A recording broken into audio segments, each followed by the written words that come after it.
Pour créer notre boîtier, nous allons dessiner la forme générale, ici une boîte, que nous allons ensuite évider afin qu'elle puisse contenir les composants. Nous ajoutons ensuite des éléments qui nous permettront de fixer la carte principale. On ajoute maintenant les emplacements pour les vis de fixation du couvercle, ainsi qu'une rigole dans laquelle viendra se loger un joint pour l'étanchéité.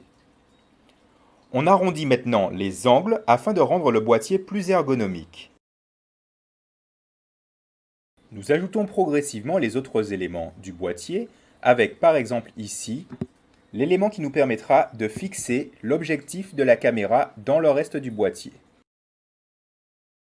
Le logiciel que nous utilisons ici s'appelle FreeCAD.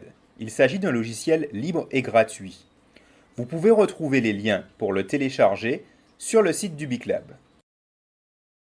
Nous avons ajouté le trou pour faire passer le câble du panneau solaire.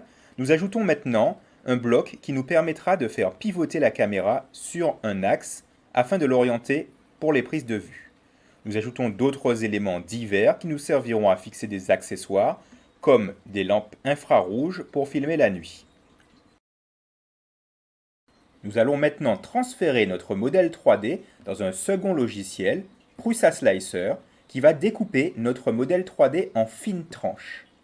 Il va ensuite créer des instructions pour chacune de ces tranches, indiquant à l'imprimante où se déplacer pour déposer les bonnes quantités de plastique aux bons endroits. Quand nous avons effectué le tranchage, nous pouvons prévisualiser le travail de l'imprimante. On peut voir ici les différentes couches que va réaliser l'imprimante. Et avec les différentes couleurs, on peut voir les couches extérieures, le remplissage et les divers éléments de notre boîtier tel qu'il sera créé. Nous envoyons maintenant notre liste de commandes à un autre logiciel, Octopi, qui va se charger d'envoyer chaque commande au bon moment à l'imprimante pour créer notre objet. On se connecte à l'imprimante et on peut déplacer les axes pour vérifier que tout fonctionne.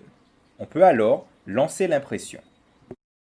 On visualise maintenant l'impression en cours, couche par couche, filmée par une caméra comme celle que nous sommes en train de réaliser.